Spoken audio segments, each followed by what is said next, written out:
Welcome back to the Horizon TV, where we speak to the newsmakers as well as ordinary people doing extraordinary things around the world and featuring the voices at the heart of the conversations.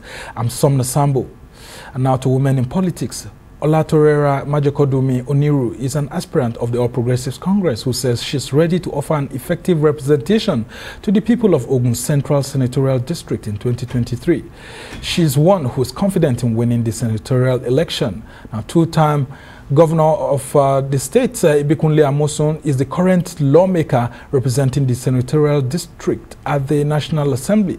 Majekodunmi-Oniru says she will deploy her experience in consulting for African leaders to introduce citizen-oriented initiatives at the national level.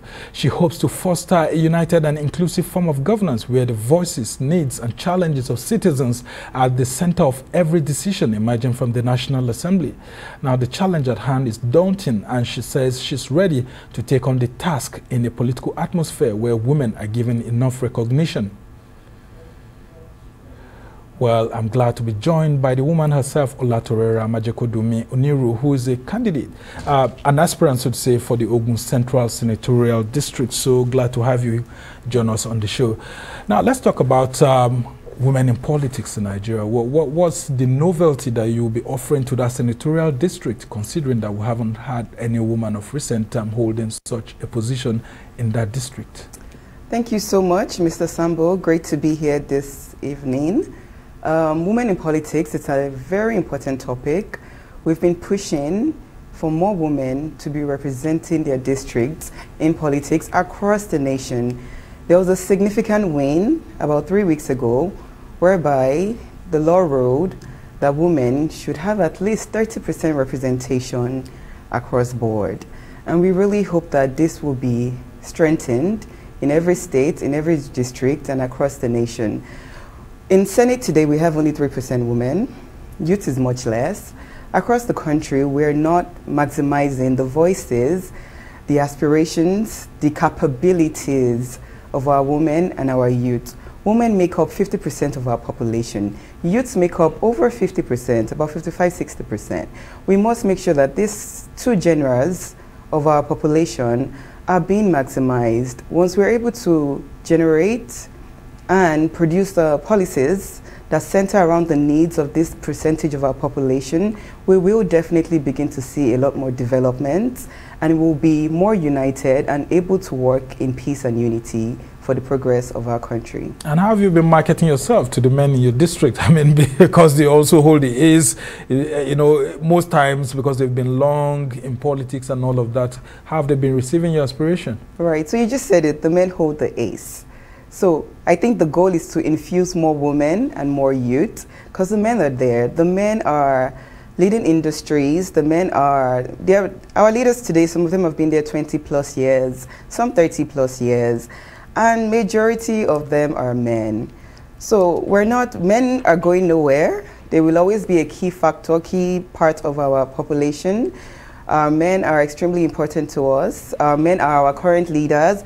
We just are clamoring for more women, more youth, as we strongly believe this will drive greater Nigeria. Yeah, and Ogun Central senatorial district is one that has produced some very tough senators. But let's talk about that senatorial district and the strongest point that senatorial district has to offer to the people of Ogun State in the National Assembly. You will be part of the National Assembly delegation if you eventually get that position. Right. What sort of representation would you be offering to those people?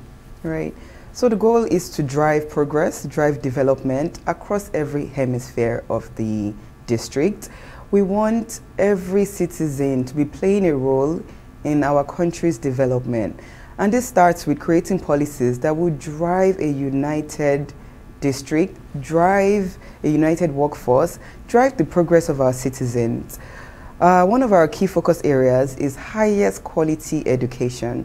I can't overemphasize how important education is to development. Senators have promised 20+ things, 30+ things. People have promised things to Nigerians. And within 4 years, we've not seen the dividends of those promises. I want to remain as focused as possible. We need so much in order to catch up with the developed world.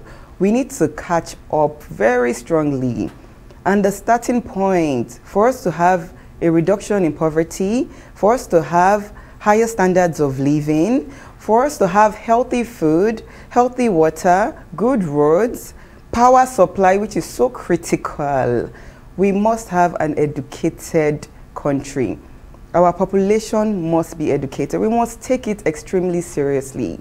When I go around and tour the district and I see young children who are not in school, who are crying for their parents who had to go to work and leave them behind, it breaks my heart. We need leaders who genuinely care about progress.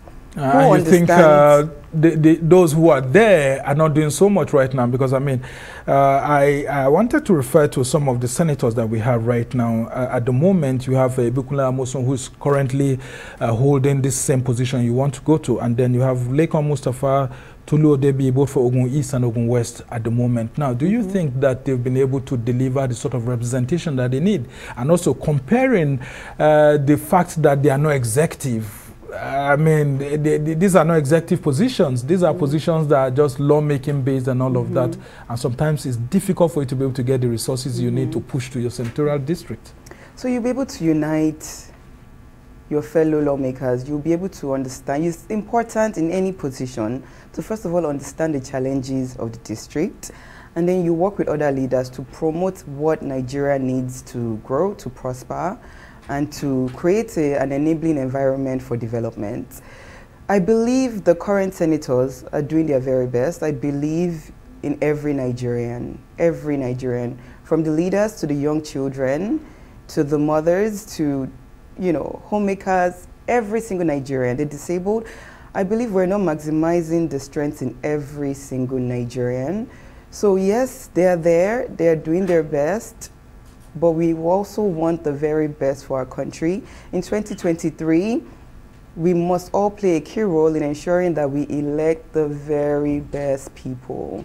What gives you the confidence that you would actually emerge as the senator and win the party primaries, considering how tough party primaries could be even for established politicians, and this is your very first attempt at trying to get the APC senatorial ticket? I'll say one thing. We all have various skills. And this is sometimes where we miss road, when we focus on side interests or focus on money rather than on what our passion is. We are all battling in a small, tiny field. But if we create an enabling environment and somebody that wants to jump into politics instead goes into manufacturing or marketing at the rare or creating computers or creating bicycles, anything and everything, it's most important to go after your passion, what you are most passionate about, what you have the educational background, the qualifications for, and what you truly can deliver on. Don't say, I'm going to deliver this, and then 4 years, 8 years, we're not seeing it. But someone who is truly passionate about the people, who is truly progressive and genuine about Nigeria's development will deliver. And you think you're that person?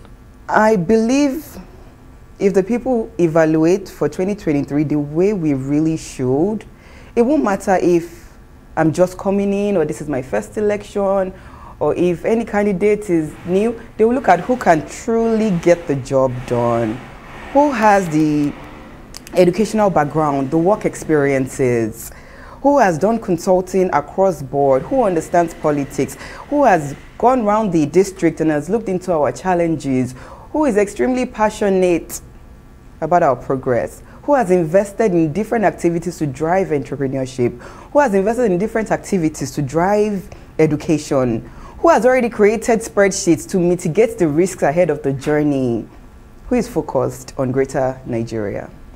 How much sort of networking have you been doing among political party leaders in Ogun Central? I mean, because a lot of your party leaders will have a key role in playing into selling your potential candidacy to those at the grassroots and all of that. Absolutely. But for the party primaries, you would have to do a lot of convincing of maybe delegates or other party members, depending on the mode of primaries. So how have you been reaching out to all these party leaders? So my decision to venture into Senate was started in 2019.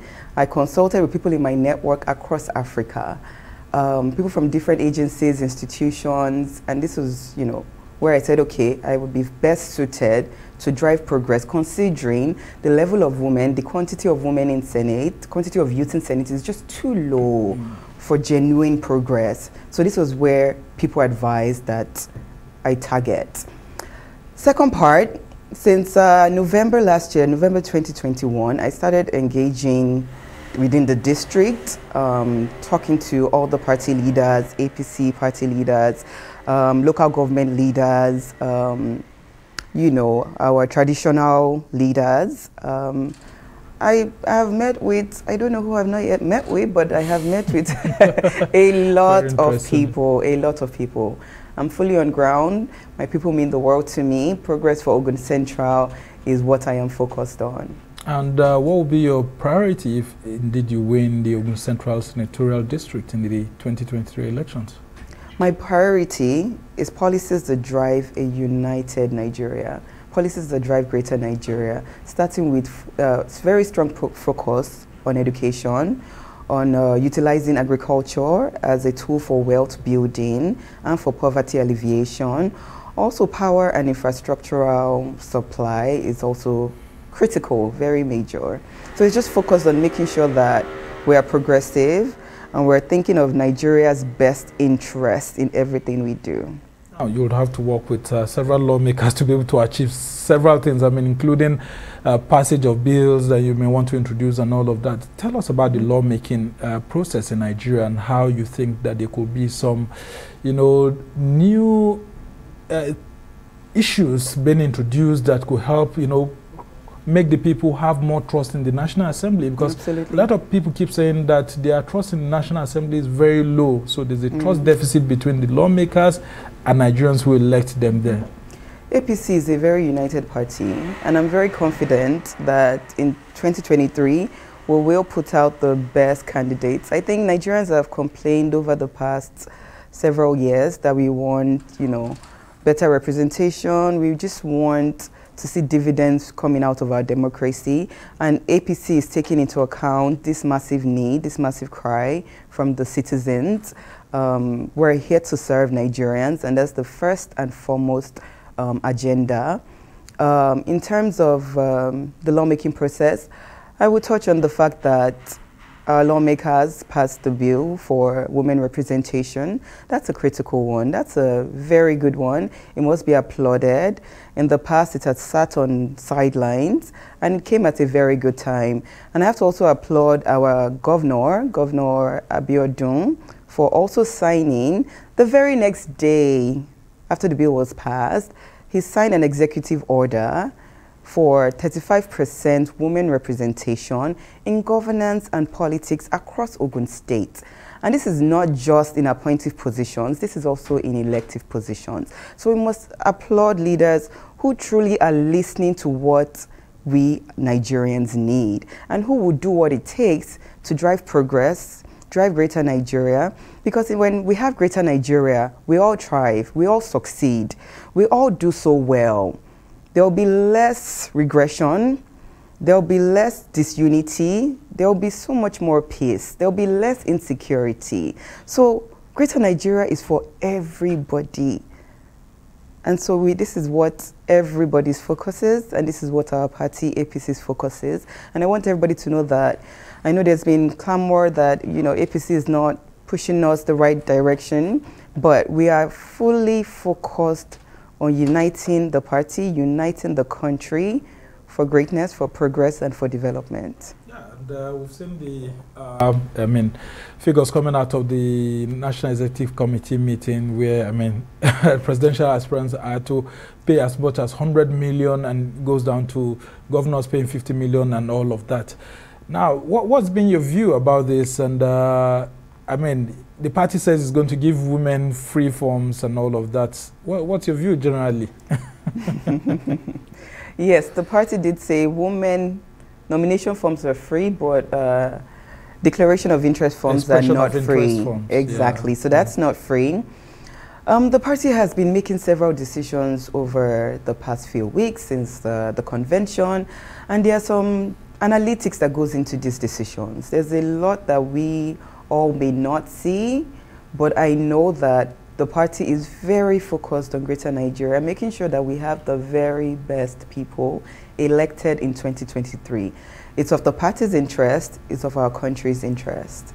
And young people in government, how do you foresee the next government being like, starting from Ogun State up until the national level when it comes to, you know, young people running? I mean, there's been this fear that if you have high nomination fees like this, I mean, a lot of young people may be excluded from governance. What's your view? I completely understand where you're coming from.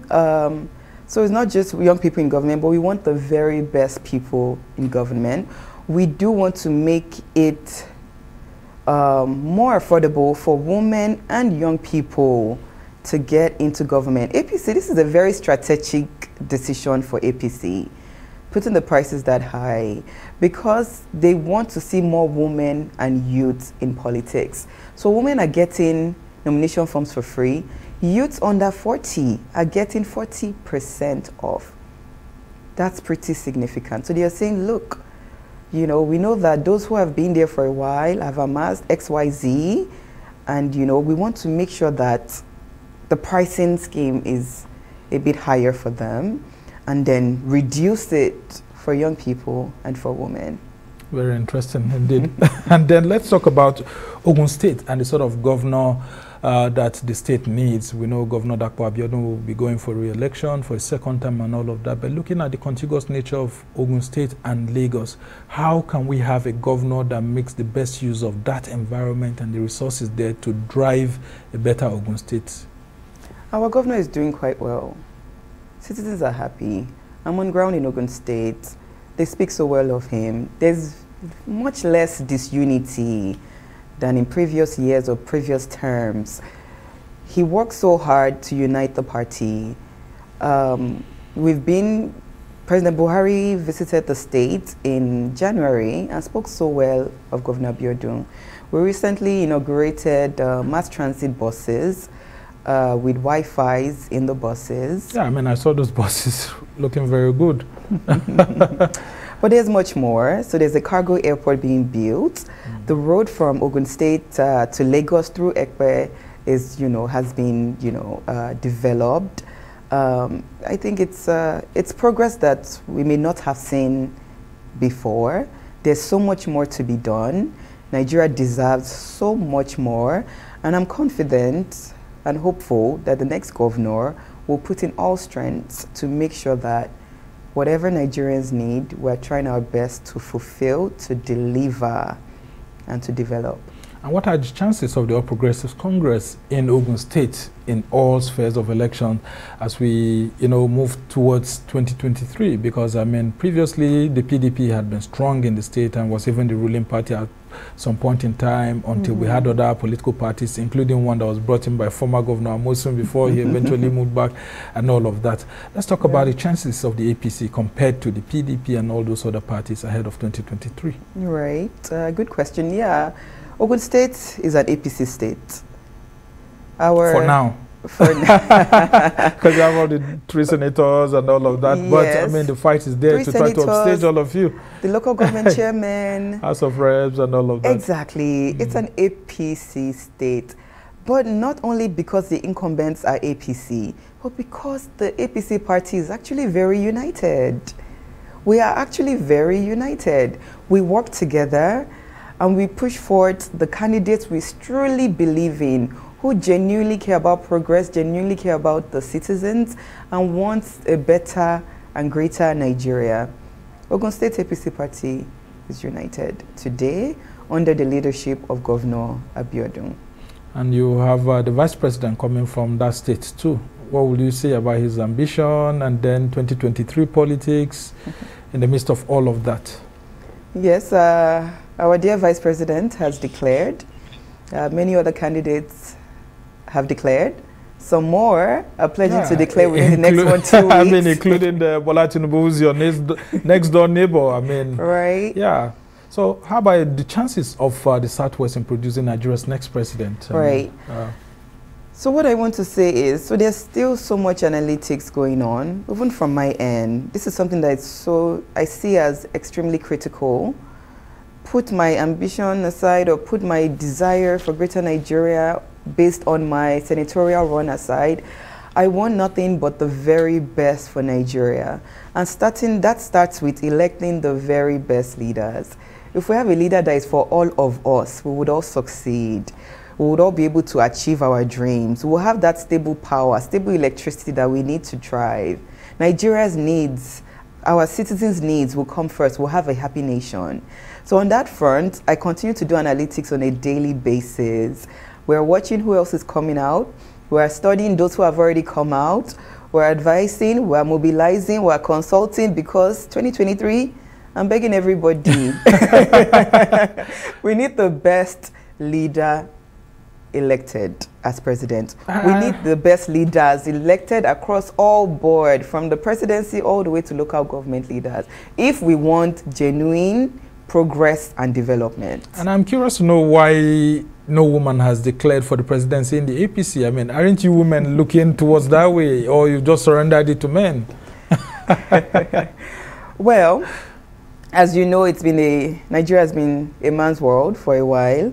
With the recent law, women are starting to come out. You know, women are saying, yes, it's important that our voices are also heard. Young people are coming out.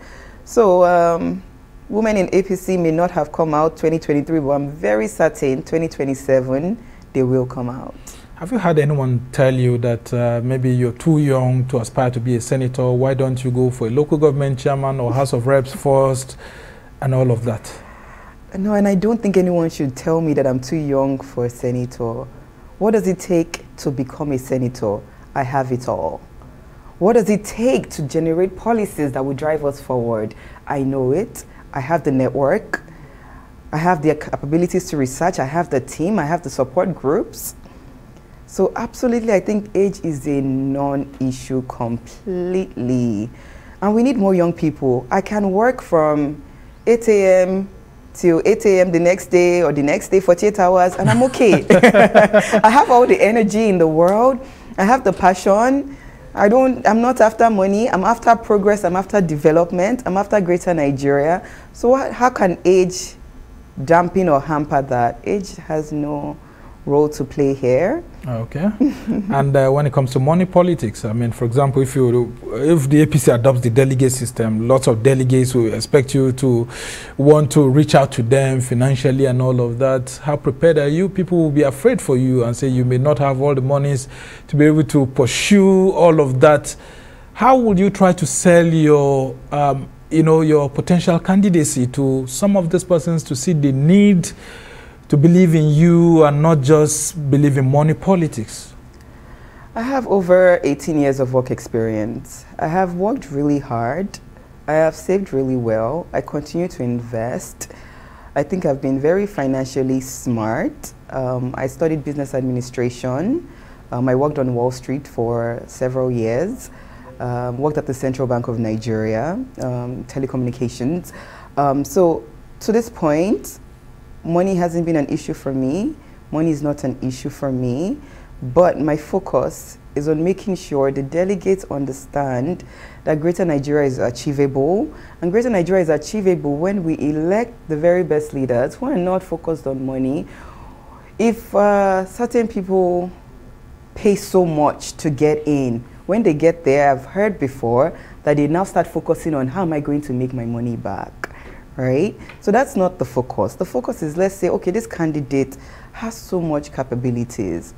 We as Nigerians must support this candidate. They must have the educational background, the knowledge, the experience, the passion to drive a country that would deliver dividends to every citizen. Once they have that, and they are able to sell themselves to the population, and I'm confident that delegates who have the well-meaning passion for Greater Nigeria will support the candidates that they truly believe in. All right. As we try to round up this conversation, tell us a little bit more about Ogun Central. I mean, that's where you have Abeokuta and all of that and so on. It's more of like a cosmopolitan part of Ogun State, and where you have the big players here and there. Tell us how you've been able to, reawaken the consciousness of people on the need to get, you know, someone like you who has reached the network nationally and internationally to be able to represent that district? Ogun Central has a population of over 3 million Nigerian citizens. I meet them quite often. Some of the most intelligent people I have ever come across, some of the most optimistic people who are passionate about Nigeria. I think education can surely be strengthened in Ogun Central. There are areas, about 2 local governments that I want to see education strongly centered on. But Ogun Central is united. We do have our challenges, but we are focused on 2023 at hand, which I believe every citizen should be focused on right now. We're, you know, focused on taking that break to elect the very best people. We need to get our PVCs, we need to mobilize massively, and then prepare to vote. That's the starting point to changing our country. Yeah, I mean, I can see your confidence, like the late Fela's mother. I mean, she was a very forthright politician, someone who stood very strong and coming from that part of the country. We just only can wish you well as you try to get into this politics, and if you get to the National Assembly, don't forget to say what you have told us here, because we'll always be there to remind you of all your promises. All right, we must thank you so much. Olatorera Majekodunmi-Oniru is a senatorial aspirant for Ogun Central Senatorial District. We wish you well and thank you for being with us on the show. Well, that's how it's been for this edition of the Arise interview. Do join us again tomorrow from me and the entire team here in Abuja. Goodbye and thank you for watching. I'm Osun State.